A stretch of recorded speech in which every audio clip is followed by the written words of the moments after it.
All right, so push press. This is a great exercise for shoulders and your core. What you're gonna do is you're gonna pop the bar up in front.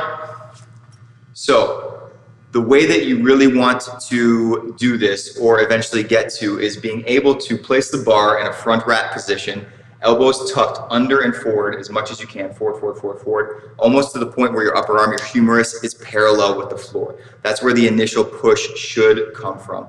Fingers wrapped underneath. So what he's gonna do here is he's gonna do a slight dip in the hips, keeping his knees back. He's going to extend up, slow, and then his face is gonna come slowly back and the bar is going to press overhead. Okay, and come down. So we're gonna do this full speed now. So go ahead and dip, press overhead, and come down. Again, when you hit that top range of motion, straight line from wrist, shoulder, hip into the heel, dip, press, and down. Okay, common mistakes, go ahead and stop right there. Common mistakes is that people squat into it this way and really bring their knees far forward. You want to make sure the knees stay back, weight stays in the heels and in the hips because that's where your power is going to come from.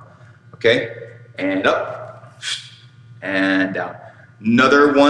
Another mistake that people often make is they push the bar out away from the body and then come back overhead. So go ahead and give an example of that really quick.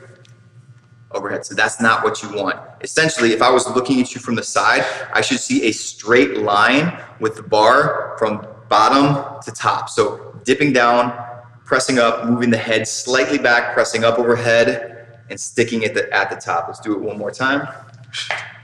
Good. So again, make sure the bar is not floating away from the body. Make sure you're sitting back in your hips. Make sure you're keeping your abs tight throughout the entire range of motion. Hands right outside the shoulders, trying to get the elbows up to the point where your humerus is parallel, upper arm is parallel with the floor. Now, if you don't have that range of motion, there's a modification you can do. So go ahead and put the bar back up. And it's going to be similar to what I explained in the shoulder press, whether it's back barbell or front barbell. You're just going to bring your elbow under the bar. Okay, tight with the wrist, elbow starts right here. Everything else is exactly the same and applies. It's going to be a dip into the heels, weights back, press overhead, head comes back out of the way of the bar, straight line with the bar from start to finish. Dip, press overhead, and down. Breathing in on the way down, exhaling on the way up. And done. And drop. Very underestimated exercise for your core. This is a great one for your abs. So that is push press, front barbell and back barbell.